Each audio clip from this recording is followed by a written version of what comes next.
Hello everybody, welcome to this week's weekly market update. We do this every Wednesday lunchtime, and we'll have a quick catch up with what's going on in markets and what to look out for in the days ahead. I think it's interesting at the moment. You know, we had a bit of a sell-off when the overnight market opened on Sunday night UK time because of the downgrade of the US credit rating. We saw the market, or US stock markets, recover after that and then slipped a bit yesterday. Seen a lot of strength in gold over the last 24 hours, so we'll take a look at that. I wonder if gold has finally turned round the 2-week slide it's been in. But anyway, before we do that, let's get the housekeeping out of the way. Let's get the risk warning done. Spread bets offered in UK only, and CFDs are complex instruments and come with a high risk of losing money rapidly due to leverage. 85.24% of retail investor accounts lose money when trading spread bets and CFDs with this provider. You should consider whether you understand how spread bets and CFDs work and whether you can afford to take the high risk of losing your money.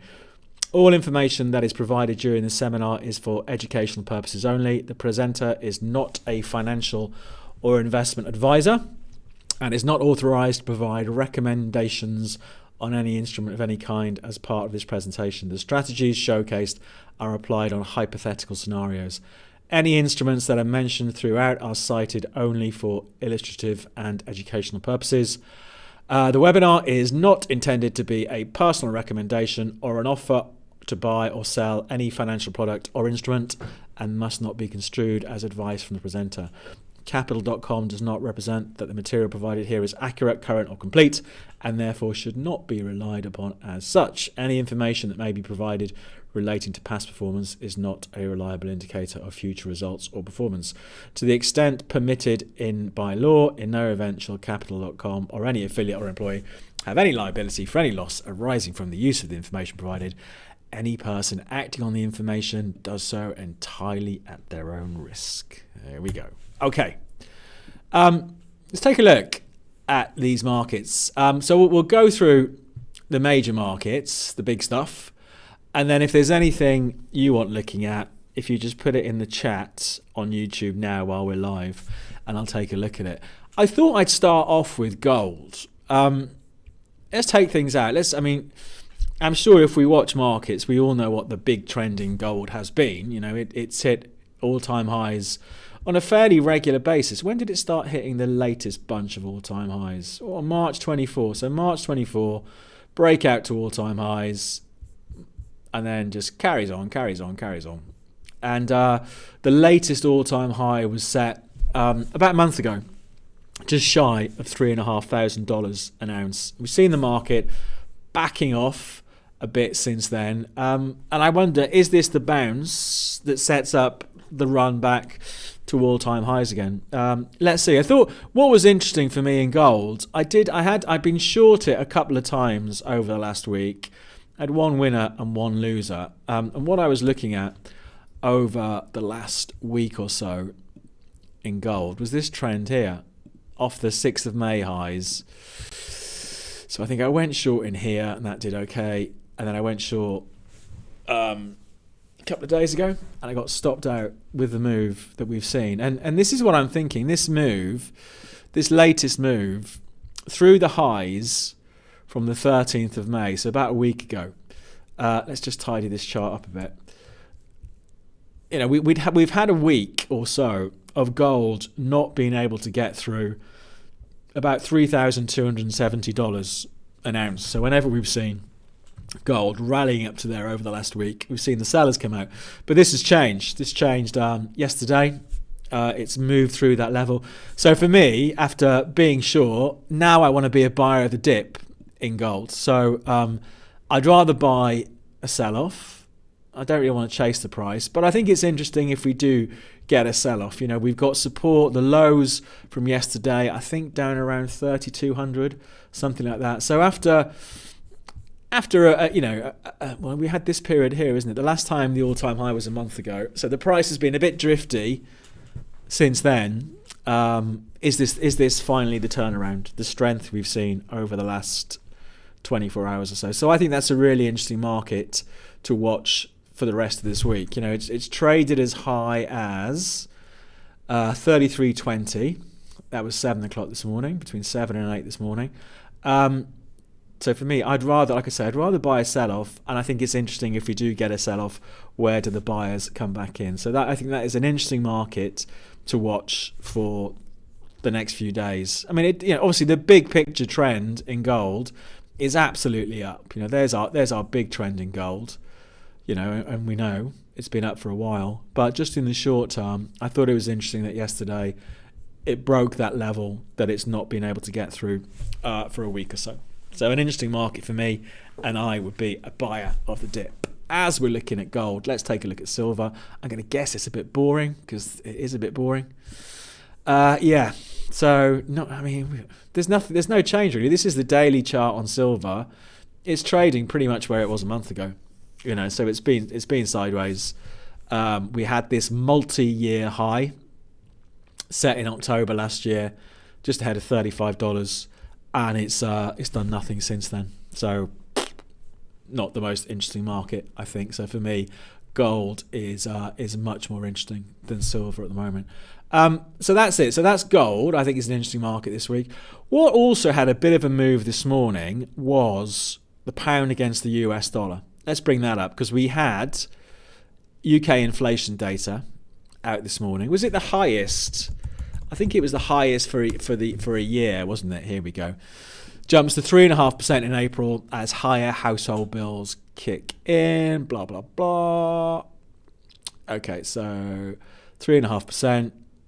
Bank of England has previously said it expects inflation to peak at 3.7% between July and September. So perhaps we're going to get a couple more months of rising inflation. But anyway, the move was, hang on, let me just drag this across. It was the pound. Was it this morning? That data came out at 7. Yeah, so there we go. Actually, let's have a look on the 10-minute chart. What does that look like? Or a 5-minute chart? Yeah, so we had the brief. That's where the number comes out. So what was the range when the number came out? 134.50, 134.22. So we had a 30-point range in the 5 minutes when the number came out. The market rallied only for half an hour, and then bang, sold off. Because of course the classic way to beat inflation is to raise interest rates, or at least stop lowering interest rates. And higher interest rates are normally good for a currency. So if the Bank of England thought, well, we better not be cutting rates anytime soon, that would be viewed as positive for the pound if expectations were that rates were going to be cut, blah blah blah. But it did. So it briefly, there's this level here, these old highs from September last year, about 134.30. The market traded as high as 134.68.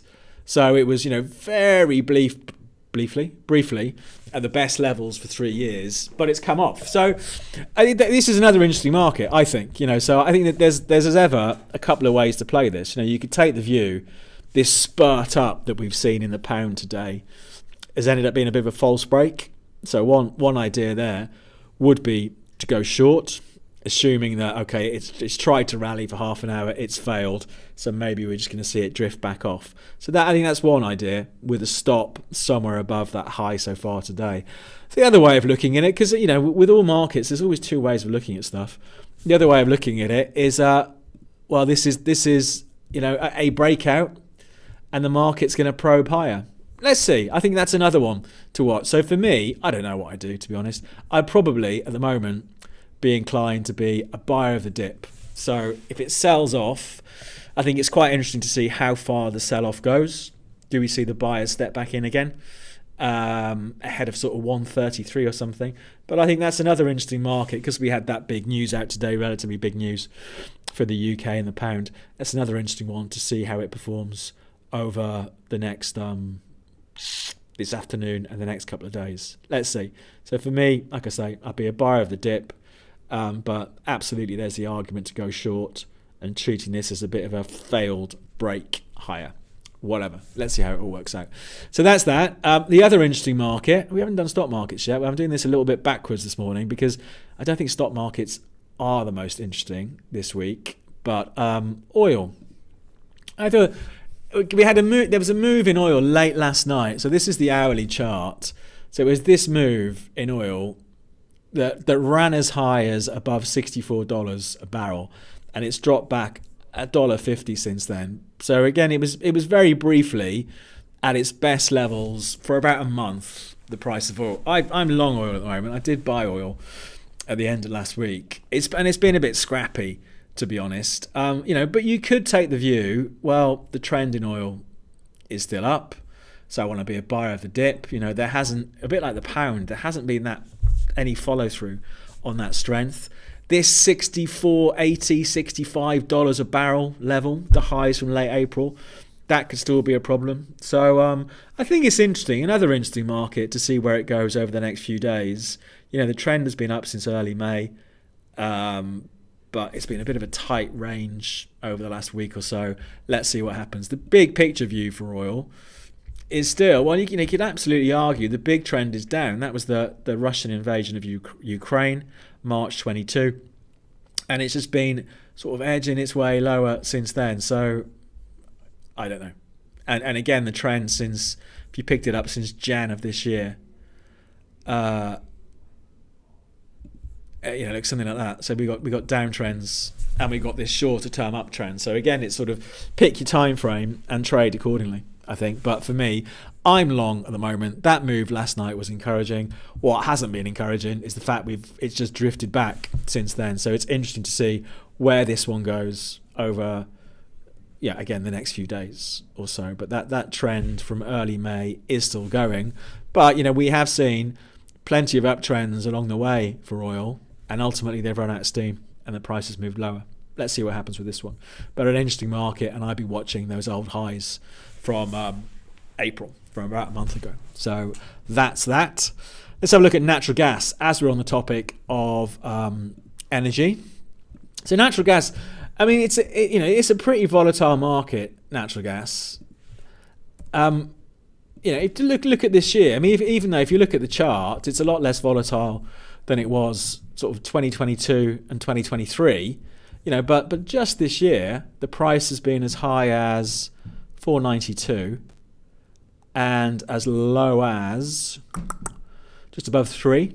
So it's a big old range. What's that? I'm trying to do the maths in my head. That's about 40% swings, 40% plus swing for the year so far. That's a big move. But it's still pretty much sideways, isn't it? I would still be, I'm sure I said it last week and the week before, I'd still be a buyer of the dip. This whole sort of 289.3 area has been good support since November of last year. So I would still be a buyer of the dip in natural gas. But we just need to bear in mind it's a pretty volatile market, even though it doesn't look that much in terms of points it is, and have our stop losses set accordingly. So I'd still be a buyer of the dip, but pretty volatile market, blah blah blah.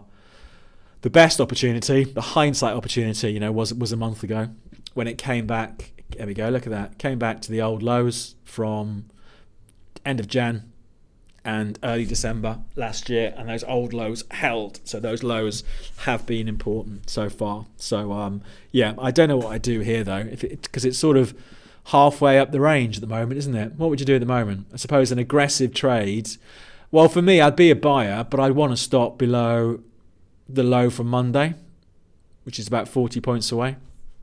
I'd probably rather wait for the dip, at the risk, of course, that the dip never happens and the market just takes off without me. So that's natural gas. Normally plenty to watch there. Normally a pretty volatile market. What else? Let's have a look at stock markets now. Let's look at those. So let's start off with the S&P 500. So the broader US stock market. I mean, again, I'm sure we all know what's happened with stock markets over the last couple of months or so, 3 months, because of the introduction of tariffs and all of that. So we saw a big sell-off for the S&P. It was at all-time highs in late Feb, up around 6150. Traded as low as 4,800, so that's a 20% fall and a bit more. And then we've come all the way back up again, from 4,800 to, how high did it get on Monday? 4,800 to 5,970. So 1,100 points. So again, 20% plus on the way up. So crazy few months in stock markets, US stock market, and other markets as well. So I think what's interesting for me, and I'm sure plenty of other people, do we see these old highs get taken out? The highs from earlier this year. If you're looking at the RSI, it's pretty overbought up here. This is a 10-day RSI I've got. This is the most overbought the S&P has been since July 24. So about 10 months ago. And back then that did prove to be the top, a short-term top, I should say. So it's interesting, but for now, I'd still be a buyer of the dip. If you flip this over to the hourlies, here we go. So the market was a bit weaker yesterday. We sort of drifted yesterday, but I thought, what's interesting, it has still held above Monday's low. So for me, I would still be a buyer of the dip. Interesting to see what happens when official trading starts in just under a couple of hours' time, and whether that level from Monday holds. But you can see the trend. There's the trend in the S&P all the way back to April, to those April lows. And obviously there are sell-offs along the way, but recently over the last 3 weeks they just don't last very long. And this market has just powered higher. So yeah, so for me, I'd be a buyer of the dip, going with that trend over the last month, 6 weeks. And the big question is it going to take out those all-time highs? Let's see.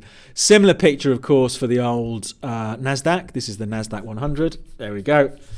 So again, the NASDAQ 100 highs are about 1,000 points higher than where we are now. That's right, isn't it? Yeah, we're 21.2 now and 22.2 are those highs. So again, I suggest that's the interesting thing here. Do we see those old highs from earlier in the year on the NASDAQ taken out? But again, like the S&P, I would say that the trends that we've been in for the last month, is definitely up. So going into this afternoon, again, I'd be watching the in-session low ahead of sort of 21,000 on the NASDAQ to see if that holds. So really interesting, these US stock markets. I think what's more interesting, even more interesting, is that possible, is what we're seeing in the European markets. Here's the DAX, the German market. Let's just take that off for now. There we go. So the DAX hit fresh all-time highs just yesterday. So the old highs from March, so what's that, a couple of months ago, they were broken last week, or is it the week before last? The week before last. And the market has carried on higher.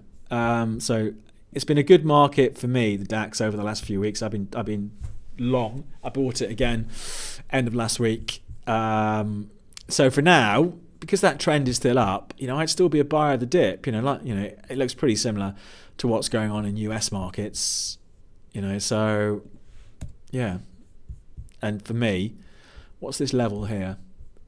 When's that from? 15th of May. So last week, 23.3. And then I think the lows for this week are around here somewhere, 23.660. So there is, there's lots of support below here, and I do think with stock markets at the moment there is an element of FOMO, the fear of missing out, that we've seen these markets gain so much over the month that when we do get dips for now, we see the buyers come back in. So so for me, these markets are still strong. I'd still be a buyer of the dip. The DAX is out to fresh all-time highs. Are we going to see that in the US? I don't know. Have a look at the Japanese market. That's a little bit different. The Nikkei.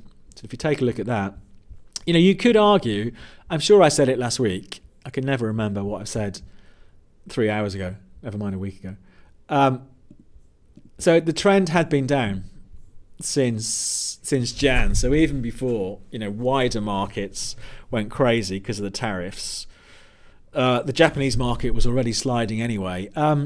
I wonder if if there's an argument to be short here. Maybe, if I was going short now, 37. Where's the market? 37,240. Where would you put your stop? I mean, the closest I'd have my stop is above that recent high from just over a week last Monday, 38.7. So the Japanese market definitely moving quite differently to other markets out there, isn't it? So I thought that's interesting, that perhaps we could see a bit more weakness in the Japanese market from here. So that's one market that is acting completely differently to other markets. And just to finish up on stock indices, if we take a look at the Spanish index, and these European markets are doing so well. I mean, look at the trend in the Spain 35, the IBEX, I think is the Spanish index. So it traded as low, 7th of April, traded as low as the 11.2 and a bit, and here we are at 14.2. So it's 3,000 points. So not quite 30%, but 25% plus bounce back in the Spanish index over the last 6 weeks or so, and still going strong as of yesterday anyway, hitting fresh all-time highs again yesterday. So a great trend in the Spain index, and again it's hardly, this is the hourly chart again now, and you can just see it just all the way through May. It's just been gradually crawling its way up. Let's see how much longer these markets have got to run. But for me, with the trend up as a trend follower, I would still be a buyer. I think it will be interesting for all stock markets if we get something of an aggressive sell-off, a big sell-off, to see, well, where do the buyers step in? How much conviction is there to be a buyer in these markets? So I think that will be interesting. But for now, it's a bit of a quieter day today and yesterday, but overall, I'd have to say that the trend in these markets is still up. What else should we look at? Bitcoin. I thought it was interesting that Bitcoin, it's gained over the last month or so, and I think the question for Bitcoin is it going to break out to all-time highs? The all-time high was set. Is it back there, Jan? What's that old 109,000 and a bit? Yeah, so that was the all-time high there. Jan 2025, and we're almost there. We're less than 3,000 points away, $3,000 away, I should say, from the all-time high. Are we going to see it break, or are we going to see it? The people who didn't sell last time and saw it drop. What was it? About 30%, wasn't it? Yeah, about 30%. Are they going to think, well, quick, now's my chance to offload my Bitcoin where I wish I'd offloaded it earlier this year? Let's see. So I think that's interesting, and again, the flip side of that, I think if, let's call it 110,000, if 110,000 gets broken on Bitcoin, that you would guess that would start making some headlines. And do we have people piling in thinking, right, here we go, this is the next leg higher? So I think that 110 level is a really interesting one for Bitcoin. It's bounced back well. The big trend is up. I don't personally trade crypto, hardly at all, but going back to the last 2.5 years, that big trend is absolutely up on Bitcoin. Since the last peak, the previous all-time highs around about 70,000 in November 21, sells off, and it's just been clawing its way higher since then. And here we are, within spitting distance, a few $1,000s of that old all-time high from earlier this year. So I think that's interesting. So what else is there? What else? I think that's it, isn't it? I'm going to have a look. If there's any stuff you want looking at, if you put it in the chat, I can see that there are some in there already. But just a quick, as a quick recap, what's interesting? I think probably gold in the short term. Perhaps gold is one of the more interesting markets over the next few days, because it has been drifting, but over the last 24 hours or so, it's broken what has been a big level. Let's see if that's got further to run. Oil, is trying to claw its way up. It's just a bit scrappy at the moment. Pound against the dollar, because we had that inflation data out this morning. Very brief move through to new highs for the year, but it's dropped back again. And stock markets, US stock markets, a bit quiet yesterday. Do we get the bounce back this afternoon? And European markets really strong. So again, I'd be expecting further gains there. So lots to watch, but I think maybe gold is the most interesting.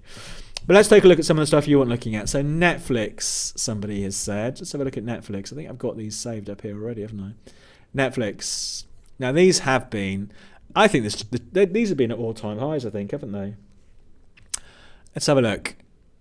Yes, and they're still there. So they hit all-time highs on the 16th of May, which was, when was that? Last Friday. So for me, I'd be a buyer. So on the dailies, I would be a buyer of the dip. The only question is, where does my stop go? Or a buyer of strength. If I was a buyer now of Netflix at $1,187 a share, the closest I'd want my stop is the old highs were 1,066 a share. And you can see when it broke out, I think it's interesting that it broke out, it sold off, and it's pushed higher. So the closest I'd want my stop is probably 1,050. If I was a buyer of Netflix now, I'd probably want to give it a bit more room. For fans of oscillators, if you look at the RSI down here, we do have what's known as bearish divergence, which I tend not to blindly follow overbought, oversold, but this idea of divergence is something I pay attention to. And what it is, the market makes a high, sells off, the RSI makes a high, the market pushes higher still, the RSI makes a lower high. So even though the market's going up, the RSI has made lower highs, and it can be a suggestion that perhaps the current strength is going to run out of steam.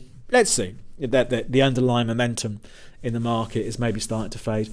Let's see what happens. But overall, absolutely, the trend in Netflix was up. I did trade those. When did I trade those? I traded. I think I was in and out for a bit last year. I think I came out in that summer sell-off, August, July, in here somewhere. And look at them since. Well, they've not quite doubled, but they've moved a whole bucket load since then. Should have got back in. Anyway, so that was interesting. And LVMH, that's the Louis Vuitton, isn't it? I think, from my limited knowledge of the world of fashion. Let's have a look. Add to charts. LVMH. Let's have a look at those. Is that LVMH? That looks about right, doesn't it? Interesting. That's not looking too clever, is it? So Louis Vuitton. It is Louis Vuitton, isn't it? I have to Google that quickly just to make sure.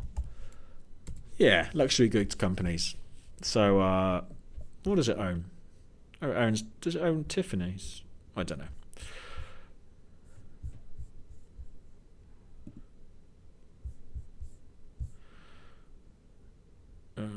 I'm having a quick nosy at what it actually does. What its businesses are. Whatever. Okay. So when did they peak? They peaked May 23. Is this in euros or is this in... hang on a second. It doesn't really... It is in euros. Okay. So it's in euros. So they peaked May 23, so 2 years ago now, at 900 euros. It's interesting. So they've dropped $400 since then, which is what, more than 40% since then. LVMH. So for me, because I am a trend follower, I wouldn't be a buyer. I would be looking to sell a rally if I was doing anything at all. I mean, it really did. Where did it trade down to? When was that? So that was April 23rd of April. So it has hit its worst levels since November 2020. So we're at a 4.5 year low. So for me, the trend is still down, blah, blah, blah, all the usual. So I wouldn't be trading with I wouldn't be buying it. I suppose if you thought, okay, it's been overdone, it's overshot, an aggressive trade is to be a buyer with a stop the other side of that recent low. So the other side of 465 or something like that.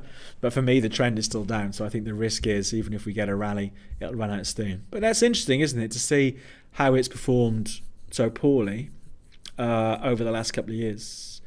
But again, maybe it's cost of living and all that sort of stuff. But then if you look at the share price of Ferrari, slightly different business to selling posh handbags. But again, that sort of luxury end of the market, I thought it was quite interesting because I looked at these last week that Ferrari shares are at all-time highs.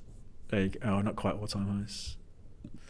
There you go. Coming back up to all-time highs again. But LVMH under some pressure. Yeah, so for me, the trend is still down at LVMH. What else are we looking at? Dollar Swiss. We looked at natural gas. Dollar against the Swiss franc. The dollar has fallen overnight, hasn't it? US dollar chuff. Let's have a look at that one.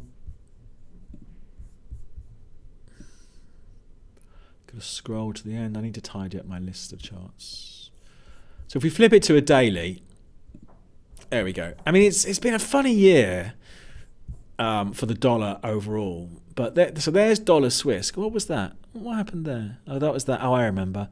It's when they removed the peg or the balance, wasn't it, back in 2015? Anyway. I would say, broadly speaking, our dollar Swiss trend over recent years has been down. Yeah, and it looked like it was trying to make a base. And then again, it's the tariffs that have sort of done for the US dollar in recent weeks. And, I was wondering, has it overshot? And I think that's still a valid case. It broke that big level. It pushed a little bit lower, but we have seen it recover. So again, I think with dollar Swiss, with the dollar in general, there is the argument to be a buyer or a seller at the moment. So you could take the view, the market's overreacted to the tariffs and the dollar is going to recover at least a little bit. Or, well, look, the trend has been down since Feb this year. We've had a little bit of a bounce, but it's still below the trend. And be a seller. So I don't know. So I'm a bit on the fence with that. I suppose at the moment I should really be a seller of strength if I'm going to be a good trend follower. I mean, if you look on the hourlies, is that trend still going? I mean, again on the hourlies, so you could make the argument it's been hit a bit overnight, but about 81.90 has been support over the last month or so. So if you think it's been hit too much overnight, be a buyer with a stop underneath 81.90 is one idea. But it's a tricky one for me, the dollar at the moment. So I don't know. I think it's place your bets. Go either way. Could it be possible to see Nvidia and the VIX? Oh, Nubank. Let's have a look at Nubank first. Nubank. Okay, who's Nubank? Nubank. They're not coming up. I don't know why they're not coming up, Nubank. Let me have a quick Google on my other screen. Maybe they're not big enough. Where are they listed? Can you give me any information? Oh, there is. I mean, there are shares. Where is it? It's on the It is on the New York Stock Exchange. NU Holdings Limited. Okay, NU Holdings. Let's have a look at that. NU. There we are. There we go. Add to charts. Let's have a look at that. I think they're down. They're down a bit in the overnight market, but let's have a look at the bigger picture. That's not, for me at the moment, that's not too exciting, I'd say, that one. It's had a great trend though from 2023. So 2 years ago, they were about $3.40. Traded up to 16 in November. And they've been a bit drifty since then, haven't they? So if I had to do anything, I'd be a seller at the moment. I'd go short, I think, because I sort of take the view, well, is the trend since November down? Bang, bang, bang, bang, bang. And are we running out of steam again and go short with a stop above $14 is what I would do. But I mean, this was a great trend for almost a couple of years, isn't it? But it looks like they've definitely lost momentum, haven't they, since November? So I would be tempted, if I had to do anything today, be a seller. But if they drop back towards $10, be a buyer. So for me, it's not as clear cut a trend as we would have had if we were looking at it sort of here, because it has rolled over a bit. But it's interesting. I think it's interesting on that. But for me, even here, wasn't it? Even in November, that sort of $14.50 was a barrier. So interesting to see where it goes from there. But I'd rather buy a bigger dip at the moment. And if I had to do anything, I'd be a seller. Interesting. Right, let's have a look at the other stuff. What did you say? Nvidia. Let's have a look at that. Nvidia and the VIX. The VIX. I'm guessing the VIX has ticked up a little bit, but it's still relatively low. Let's take a look at it in a minute. But Nvidia, VIX. VIX. There we are. Okay, let's have a look.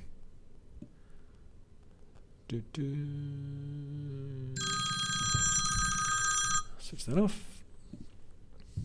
Let's look at the dailies on Nvidia. Where are they then? You see, they've. Interesting, isn't it? Oh, what would you do? I would go short. Isn't that an unholy thing to say? Go short Nvidia.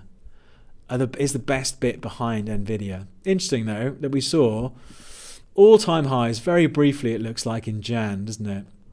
Jan of this year, around 153, which was pretty much the all-time high back in November.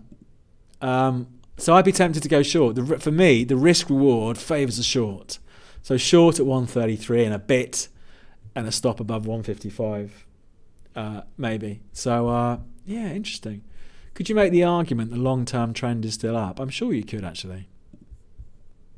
Let's have a look. When's that? Jan 23. Yeah, you could. Oh, look at that's almost textbook. So, you see again, it's never that clear cut, is it? So you could make the argument. Well, look at that trend. That trend is still up, and we're just going through a bit of a corrective phase at the moment. And putting on our time traveller hat, April lows were the time to buy when we had that test of the trend line. But I'd say for much of this year, it's been drifting. So interesting. If I had to do anything, I'd go short. If it trades back below or near 100, it looks interesting for a buy. It's a bit sort of halfway through the range at the moment, isn't it? So big trend still up. Shorter term trend, I'd say, still down.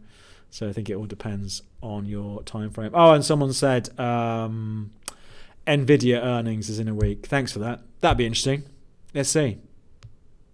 What's the date of that? Is that next week then? So maybe let's have a look at it again next week. When is it? May the 28th. There we go. Okay, this time next week, but it won't. So I'm guessing it's after the market shut, isn't it? So that'll be interesting to see what happens. Yeah, we did look at the S&P 500. I mean, overall positive, a bit drifty over the last couple of days. But if you watch the recording of this, it's covered about 10 or 15 minutes in. And VIX, you said. The VIX is a funny thing. I've never traded the VIX. I've got no desire to trade the VIX. But it's always interesting to see, because obviously if you're not familiar with the VIX, it's the volatility index, often referred to as the fear index. So a high VIX, like here in the April sell-off, suggests there's a lot of fear in the market, and then a low VIX suggests the market's quite complacent. The problem with the VIX is, of course, it just jumps really sharply and reverses really quickly. When was that? That was COVID. So it touched 99. Last summer, the sell-off last summer, it touched 35, 36, and this current sell-off, it touched that as well, 36. So, I mean, if you thought that, that the market, I mean, we're down, where are we now? We're pretty much down where we were before all the tariff stuff kicked off. So if you thought there was the potential for markets to go a bit crazy again, which I think there is, there always is at the moment, doesn't necessarily mean we're out of the woods, does it? Then it is, relatively low. But, it can always go a lot lower, can't it? I mean, where was it in June? Down at sort of 12, 13. So, so we had the spike up in the VIX, and it's often the case it's sold off again. But, yeah, I don't think it ever makes much sense to me. Look, I'm always interested to look at it, but it never makes much sense trying to apply normal sort of technical analysis to the VIX. What is your thoughts about the bet of Michael Burry and his 500 million against Nvidia? The first I knew of it is when you mentioned it here. So I have got even less thoughts on that I normally have on anything else. But I have a quick Google. Big bets on market decline. He's shorted Nvidia, Baidu, and others. He has. I mean, I loved that film, The Big Short. And he did amazingly well. He comes out of that obviously very well. I think he's been the wrong side of some stuff in recent years, isn't he? He's been a bit bearish. I mean, I wouldn't mind being 10 quid behind him. Don't get me wrong. But recent. So I'm looking on Yahoo Finance. Recent investments suggest a mixed record of making money. He went short gold before gold soared to record prices. He'd been short the S&P in 2023, and it went up. Blah blah blah, and now he's short Nvidia. So interesting to see what happens there. Yeah, but let's see how it all comes out. That. Can we have a look at the stock VST? VST, what is that? Hang on a second, let's have a look. VST. Vistra Energy, is that the right one? Vistra Energy. Got no idea who they are. Where's it listed? Let me have a quick Google. Vistra Energy. No, I can't type. Vistra Energy. Texas-based energy company. Okay, let's have a look at those, if that's the right one. Add to charts. Let's have a look at it.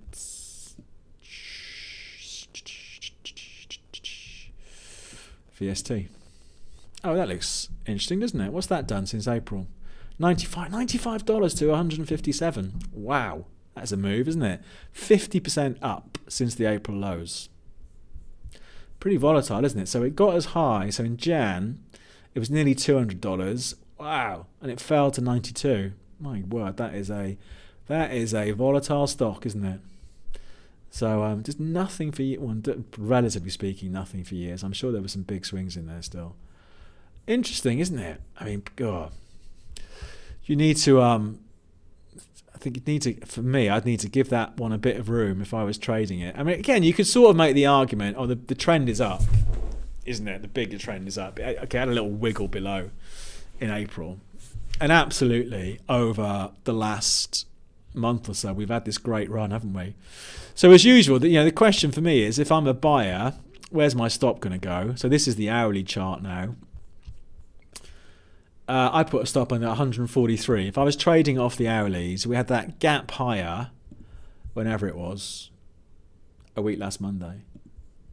So I put a stop at least under there. It's interesting though, isn't it? I've never heard of those before, but absolutely amazing. So in the short term, positive, I'd say. The trend is up. Let's see. Can it get back to the old highs at $200? And you can see on the dailies, there's my stop at 143, but a bit of a looser stop will be down the other side of 133 into this trend. So that trend, has been up and is still up, I would say, over the last month. So if I thought that was going to continue and I was looking to buy in, that's where I'd be thinking about putting my stops. But it's an interesting one, that. Let's come back to it in a couple of weeks and see what happens. Any thoughts on Ethereum? Oh, do you know what? I look at Ethereum even less than I look at Bitcoin. So, didn't it? I'm quite interested though, because it had, it did really poorly, didn't it? When Bitcoin was going up, Ethereum wasn't going up. But let's have a quick look. Let's have a quick look at it on the dailies. Oh, it's had a bit of a quite a bump up since the lows. Let's have a look at that. Yeah. So, because we had the November, did this take part in the November rallies? Yes. So we had the big bump up in the cryptos after the US election, didn't we? But it's very different. I mean, I don't understand the ins and outs of cryptocurrencies, and I've got no desire to find out more about it. It's just squiggles on a chart to me. But I think it's interesting that it's been pretty sideways for about 3.5 years now, isn't it? With the old all-time highs just ahead of 5,000, the old lows down at 900, and that's what it's done, isn't it? So I don't know. Well, again, there's a couple of ways of trading this. So if for me, what would I do? I'd be tempted to go short. I'd be tempted to take the view, okay, the trend had been down since December. We've had a bit of a sharp move this month, but ultimately it's going to run out of steam. So I'd say that would be one idea. I'd say, right, Ethereum, go short with a stop above 2.9, something like that. So that's one idea. And if I had to do anything, that's what I would do. But you could absolutely, because of that move, you could say, well, actually, it's broken that correction. So really, that correction it had been in since wherever. Let's look on the 4-hour chart. There we go. The correction that it had been in since December last year is over. It's time to fill your boots because it's off to the moon. And then the only problem I've got with that is, well, where would my stop go? And I'd rather buy a pullback. So, yeah, interesting. We could say, well, that's our new trend going on in Ethereum now. Oh, if I could draw properly. So I'd rather buy a pullback. Yeah, so interesting one. But at the moment, I would be tempted to go short. In reality, I don't trade cryptos, but because it's hard in the UK anyway, as I'm sure those of you in the UK know, or harder than trading other stuff in terms of accessibility and leverage. But interesting though, interesting to see what happens up at 2.9. Does it? We've seen the odd rally along the way. This is absolutely the biggest move we've seen since the US election last year. Ultimately, does it run out of steam? Let's see what happens. But an argument to be a buyer or a seller there. Right, that's it. I think we're done, aren't we? So we'll wrap things up there. If you could do the usual, we've started doing these again at Capital. So I do them every Wednesday lunchtime. If you find it useful, if you could click on like and subscribe, all the usual YouTube nonsense that I'm sure we're all used to these days, and we'll carry on doing these every Wednesday and see what happens. But like I say, I think for me, gold, going back to more traditional markets, I think gold's an interesting one for the rest of this week because it's broken out through those levels, that sort of 32.70, 32.65 area that was a problem. So I think that's interesting to see what happens with gold the next few days. So let's see where we are. So we'll do it all again next week. In the meantime, good luck with your trading, and hopefully see you again next Wednesday. Okay, thanks for coming along.